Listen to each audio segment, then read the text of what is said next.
Wow. Good evening, everyone. Thank you, thank you. First of all, before I say anything else, I want to acknowledge that we gather this evening on indigenous land. And that there can be no effective struggles for economic justice, for racial justice, for gender justice, without placing those issues confronting First Nations people at the core of all of our justice agendas. So thank you for inviting me to participate in this convention of the Canadian Labour Congress, this forum, which is themed the disruption of power, right? I have long considered myself a friend of the labor movement in Canada, and this goes back to the period when I myself was facing the death penalty, and huge numbers of people here in Canada were involved in the campaign. Oftentimes people ask me how I would like to be remembered. And my response is, I really don't care how people remember me as an individual. But I do want people to remember that there was a time when I was facing the death penalty, Richard Nixon was the president, Ronald Reagan was the governor, and J. Edgar Hoover was the head of the FBI. And although many people recognized that I was not guilty, their response was, there is no way that we will defeat these most powerful men in the world. The movement that was organized by vast numbers of people in every major part of the planet proved them wrong. Proved them wrong. And that is the lesson I think we need to remember today, that movements matter. Movements can make a difference. So thank you for inviting me to participate in this wonderful gathering, and I'd like to bring greetings from the progressive labor movement in the US, from the International Longshore Workers Union to the Nurses Union, AFSCME, SEIU, 1199, etc.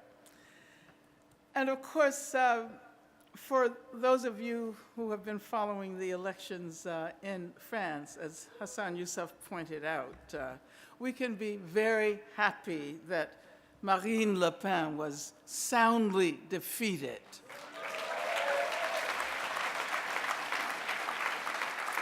But Emmanuel Macron will certainly have to be pressured to respect the demands of the labor movement. Let us not forget that. But I can say that I am happy about the result of the election because it flies in the face of the notion that the election of Trump was just the beginning of a vast wave of right-wing populism. As many problems as there are in France, and we can talk about the Islamophobia there, the structural racism, for example, the French people understand much better than many people in the US how dangerous ultra-conservatism can be. Steve Bannon and his Huntington-inspired Islamophobic ideas regarding the clash of civilization have been seriously disputed. So as you gather here over the next few days, I know you are considering how to revitalize the labor movement. And of course, this is the great challenge of our time. As someone associated with communism,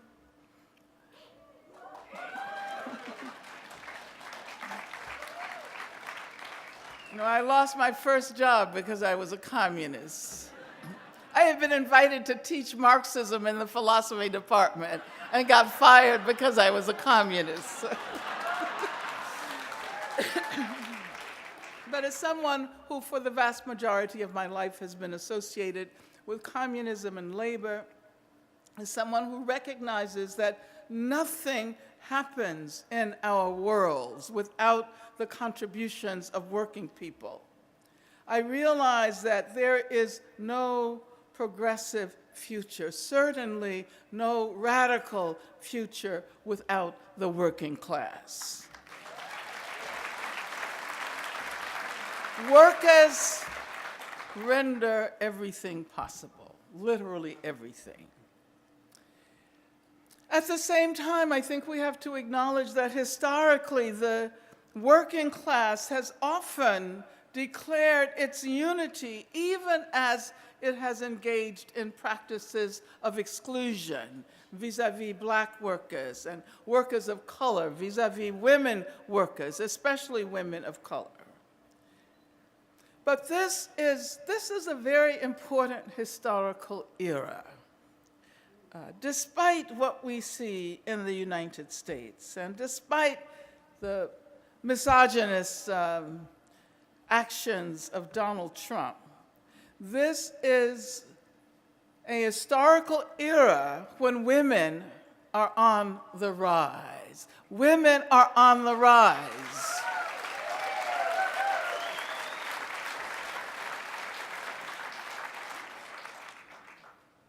And men need to applaud the fact that women are on the rise.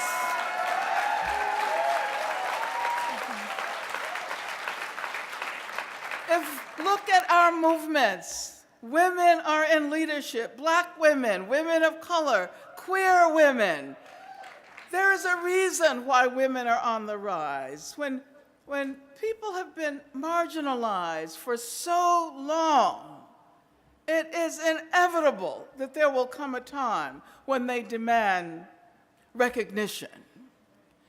And incidentally, I have to say that I'm using the category women inclusively. So this inclusivity refers to race, nationality, sexuality, and gender identification. So that when I say women are on the rise, I mean black women, indigenous women, Latinx women, Muslim women, Palestinian women, and yes, I also mean trans women.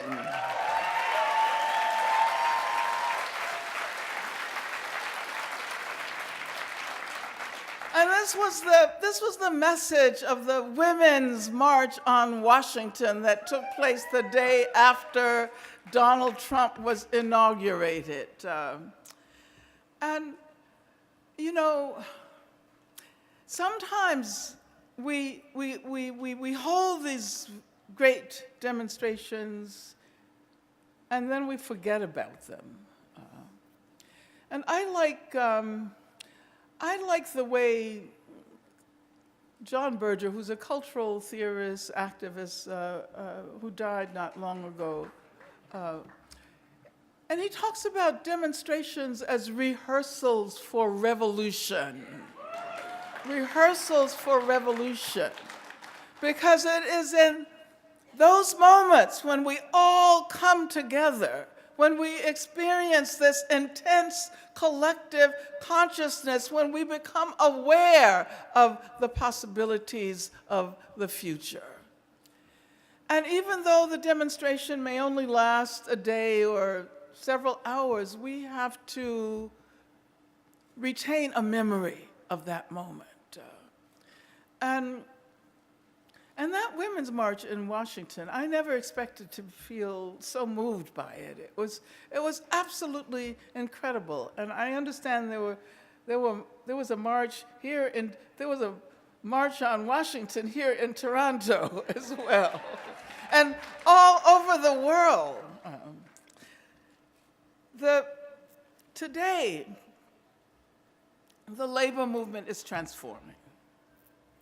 The sectors of the labor force that are growing are those that involve work that has traditionally been done by women. Healthcare, service work more generally, you know better than I do. And this is work that has traditionally been called reproductive labor. And it's seen not to matter because the capitalist doesn't care about how it is that the worker gets reproduced in order to produce exchange value for him. So I want to suggest that we rethink this whole notion that there is a hierarchy of labor, and that those who do the reproductive work, the cleaning, the cooking, don't really matter, because that is work without which no other work is possible.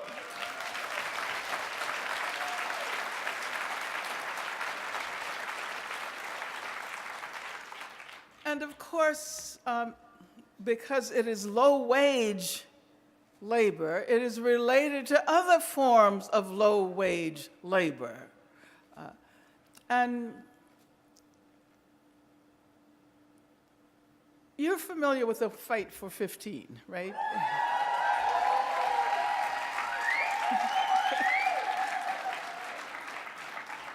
And, you know, that's one of the most important labor struggles today. And it's women who are in the forefront of the struggle for a living wage. And it's largely women of color. Now, there's domestic work. I was referring to domestic work. On a global scale, some 53 million people work as domestics. The majority of them are women. And this made me think about a film, a short story that I read many, many years ago, and a film based on the short story by Senegalese filmmaker Ousmane Sembène. I don't know if any of you have ever seen La Noire de, and I think it's translated as Black Girl. Well, in any event, in 1958, Sembène was struck by the predicament of African domestic workers when he read an article in a newspaper in France. It was the Nice Matin, and it was about an African maid who had committed suicide. In 1962, he published a short story and a film that was released in 1966, which interestingly became the very first feature film from sub-Saharan Africa. The main character of the short story in the film is Diwana, who is a Senegalese woman who finds work as a domestic for a white French couple who initially live in Dakar. When they return to France, they ask their domestic worker to accompany them. And Diwana is excited because she imagines that this invitation to live in a beautiful home in the Mediterranean, in Antibes, as a miraculous opportunity to escape the impoverishment of her life in Dakar. However, soon after she arrives in France, she slowly begins to realize that as a domestic worker, imprisoned in the home of people whose attitudes toward Africans are entirely shaped by colonialism, she is little more than a slave who can find no way out of her predicament. She is totally isolated from her family, from her friends, from anyone who might sympathize with her. and therefore she decides to take her own life. She commits suicide. Now, in the short story, it's interesting that Somban situates this at the beginning of the Fifth Republic in France. And her death takes place, Duana's death takes place, shortly after Charles de Gaulle was granted emergency powers to stabilize the French government in relation to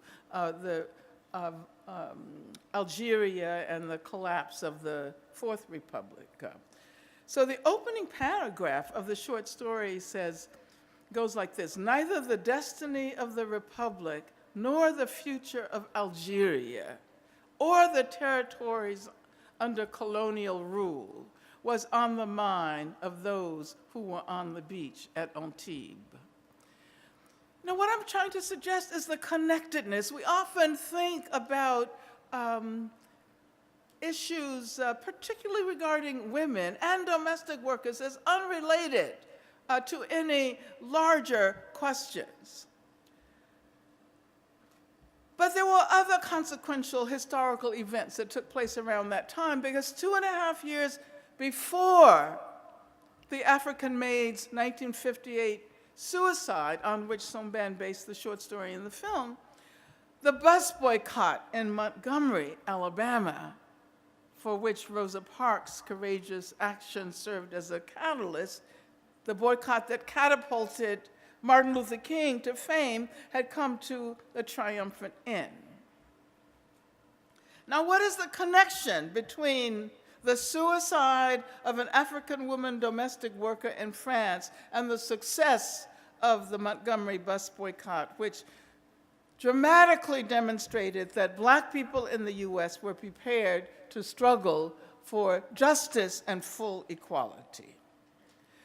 The connection resides in the still largely unacknowledged fact that Black women domestic workers played perhaps the most central role in rendering the Montgomery bus boycott a success. These domestic workers were not hidden or solitary and isolated as Somban's character was, and as the job usually dictates. Rather, they forged this powerful community of struggle. Oftentimes, when we applaud the accomplishments of the Black freedom movement in the US, we only think about individual figures like Dr. King, perhaps Rosa Parks. But it was these women, these domestic workers, these Black women who worked in white homes, cooking and cleaning and washing. They were the ones who refused to ride the bus. They are the ones who are responsible for that victory.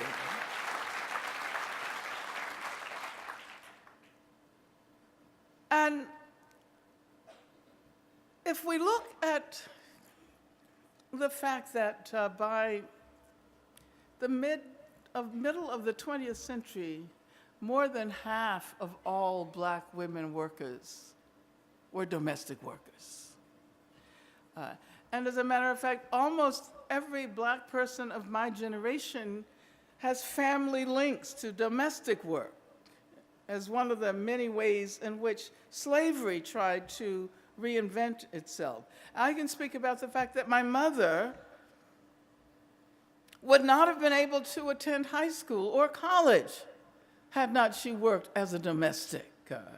And there are many such stories. And if one looks at the extent to which domestic workers' efforts to organize and fight back were thoroughly intertwined with the Black liberation movement, this helps us to understand not only the ways in which women workers' organizing efforts can create better conditions for themselves and their sisters, but rather also how the movement of those who are at the very bottom of the economic hierarchy can leverage larger and radical changes in our world.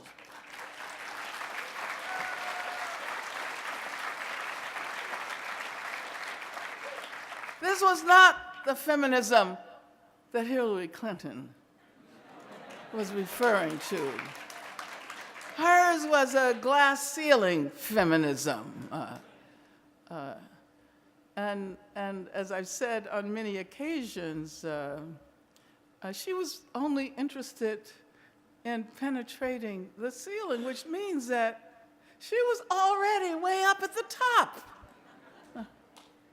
And recently I've been sharing my friend Michael Bennett's comment. He's a player in the NFL. He plays for the Seattle Hawks. And on International Women's Day, he issued a statement in which he says he wasn't really that interested in those women who were trying to puncture the glass ceiling, because there's so many women under whom the floor was threatening to collapse. And those are the women with whom he wanted to be in solidarity. And so if we wanted to include this work in the labor movement, we would have to rewrite the history of the labor movement. We would, for example, have to talk about the laundry women who went on strike in Atlanta, Georgia in 1881. And they created a union which they called the Washing Society. And this was the same year as the founding of the organized trades, the Federation of the Organized Trades and Labor Unions in the United States and here in Canada, which 5 years later became the American Federation of Labor. As historian Tara Hunter points out, the Washing Women's Society called a strike in order to establish uniform wages. But they also made an explicit demand for respect from their employers. Within 3 weeks, some 3,000 laundry women joined the strike. And that strike emboldened other Black women domestic workers, cooks and maids and nurses and hotel workers. This spectacular strike, which is not well known within the labor movement, marks a very important moment in the history of women workers and in labor history more generally. And so I thought I would quote an article from the Atlanta Constitution, which is the major newspaper in Atlanta. It's still published today, right? So on July 21st, 1881, in an article in that newspaper, they said, the laundry ladies' efforts to control the price for washing are still prevalent, and no small amount of talk is occasioned thereby. The women have a thoroughly organized association, and additions to the membership are being made each day. This is like a white newspaper, right? During the day, the house of every colored woman who is not a member of the association is visited. Tells us something about how to organize. And a regular siege begun, and in nearly every instance, an addition to the membership is the result. It is rumored that house help is also on the eve of a strike. So there have been many efforts to organize domestic workers in the US, from Dora Jones' founding of a domestic workers union in Harlem in 1934 to the National Domestic Workers Alliance founded in 2007, which is directed by Ajahn Poo. Yes. And of course, we all know, don't we, that one of the 3 founders of Black Lives Matter is affiliated with the Domestic Workers Alliance. Alicia Garza. And I suppose, what I'm saying is that the call that has come forth from the labor movement has always been what? Organize the unorganized, right? Am I right? That's what I remember. Organize the unorganized. And so we have to ask ourselves, who are the unorganized? And why is it that it has been so difficult for the labor movement at large to recognize the potential that resides in the organizing of workers in those sectors? If you've studied, Marx and Engels, some of you may have read Origin of the Family, Private Property in the State. Are there any Marxists in the house? I don't know. I don't think we've actually achieved a post-Marxist era yet, have we? Capitalism is still here, so we'll be post-Marxist after the dismantling of capitalism.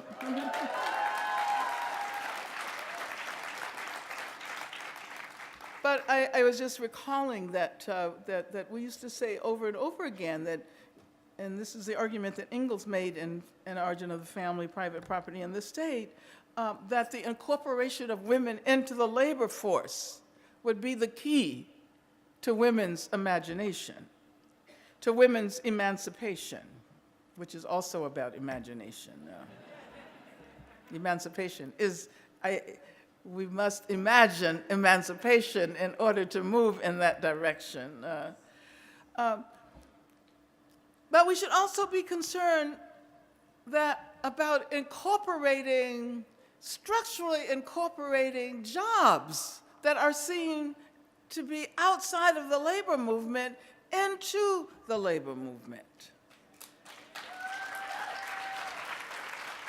And I want to make some connections with the work that I've been doing for the vast majority of my life on prisons. I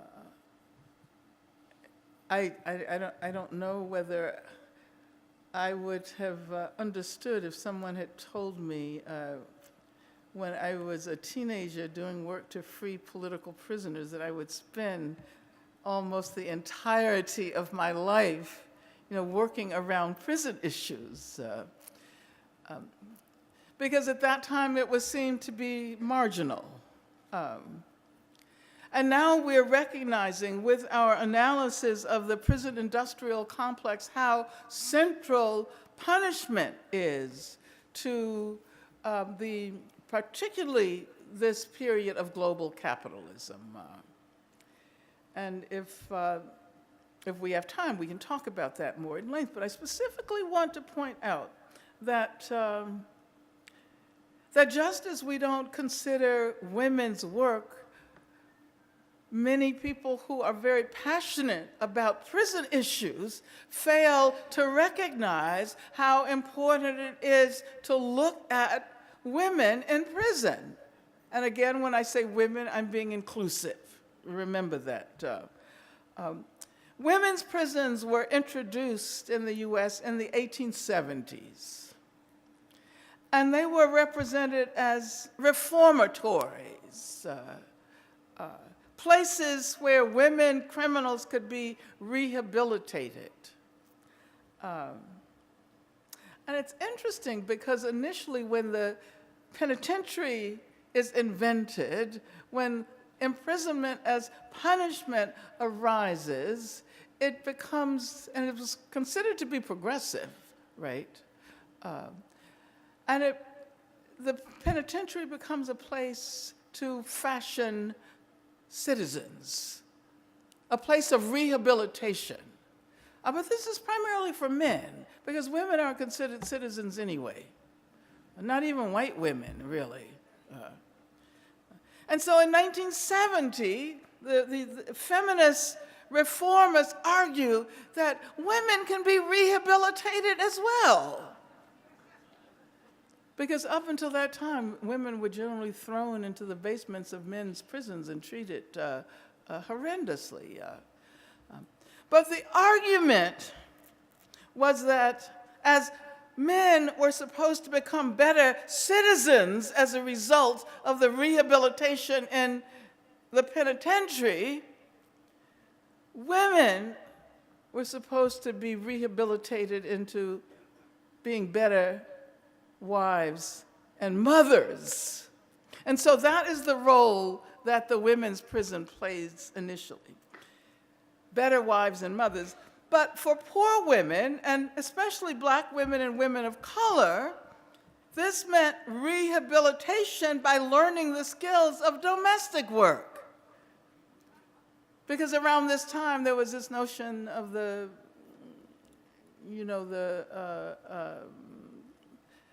woman, the wife, the mother representing the predicament of the bourgeois woman, representing the ideal woman, the cult of true womanhood. And so, whereas women were relegated to being made into better wives and mothers and servants, they learned how to wash and iron and sew and cook and other domestic skills. As a matter of fact, until the 1980s and the booming prison economy associated with deindustrialization, dismantling of the welfare state, and the rise of globalization, women's prison architecture reflected this. The cottage plan, where women learned how to wash clothes and iron and cook and clean and so forth. And right now, of course, there are something like 200,000 women in prison in the US. And you might say, oh, that's not that many people, especially since there are over 2 million men in prison. But in the 1970s, there were 200,000 people in prison. And so there are more women in prison now than there were people, and women generally constitute about 5 to 8% of the prison population. But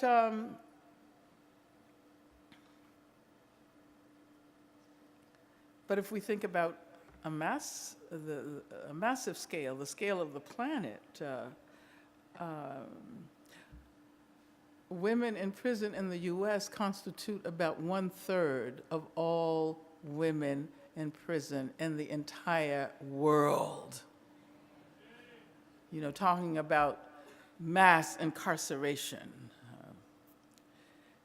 China has about 85,000 women. Russia has about 59,000 women. Those are the next two.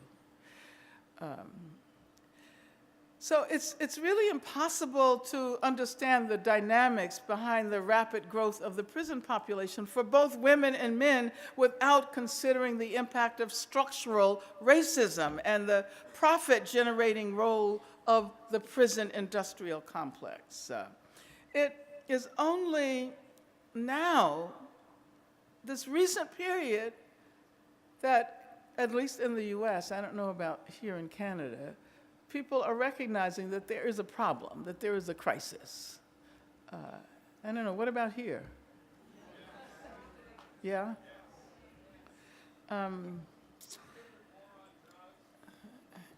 Yeah. I mean, it's, I think that to understand how it is that such a thing became possible, one has to recognize the impact of global capitalism.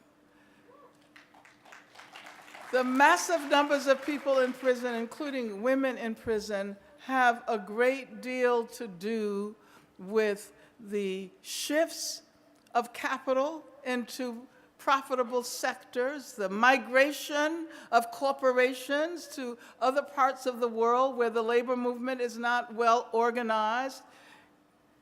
The same thing that Donald Trump tries to talk about, but he does not acknowledge that he himself made his millions precisely as a result of that process. And then he represents himself as the savior to people who are suffering and have no jobs or working 2 jobs, but he only considers the white people. And then other people who are affected by the very same process, he calls them rapists and murderers. And of course, the immigration that we are experiencing now is a direct consequence of those shifts and the restructuring of economies in countries of the global south that make it impossible for people to lead decent lives. I also think we have to take into consideration that as these corporations migrated, the structure of the labor movement changed. And what about manufacturing? Donald Trump always talks about bringing jobs back, right? There's no way that he's going to undo, all of these changes that have happened. Manufacturing now is primarily in the hands of young women and girls. When we think about the manufacturing of the clothes that we wear, were more likely than not made by young girls, young women in places like Vietnam, on the border in Mexico, in the maquiladoras.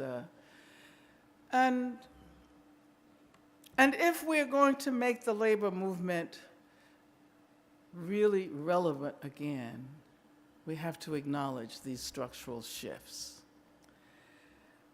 Now, I think that the feminist notion of intersectionality is really helpful. And feminism I see as a tool that can be used by anyone. Oftentimes it's assumed when you say feminism that you're only talking about two women.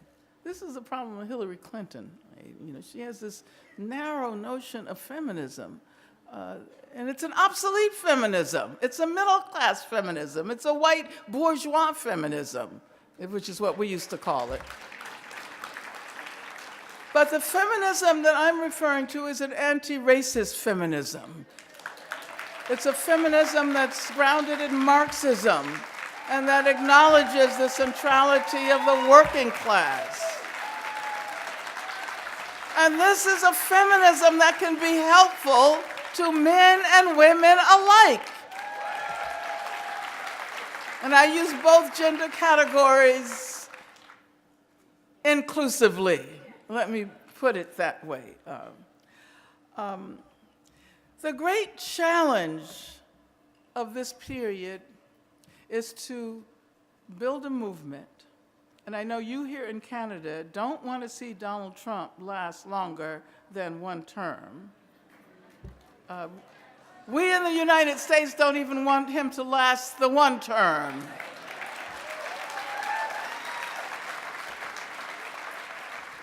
But in order to build the kind of movement that will be capable of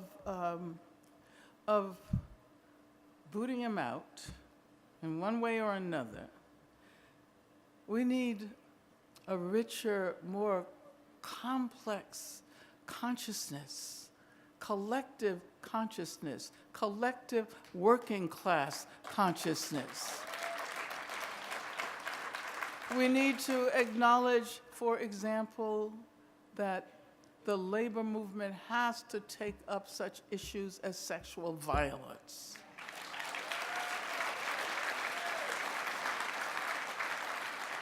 as a matter of fact, it's time that men took the lead in this struggle. You know, why is it that if a particular group of people are the targets of some form of subjugation, that somehow or another they are the ones who are supposed to figure out, how to extricate ourselves from it? So that racism is seen to be the property of people of color. And it's white people who really ought to be on the front lines challenging racism. And it's men who have to take up the banner against misogyny and prove that Donald Trump and his effort to turn the clock back does not represent our future.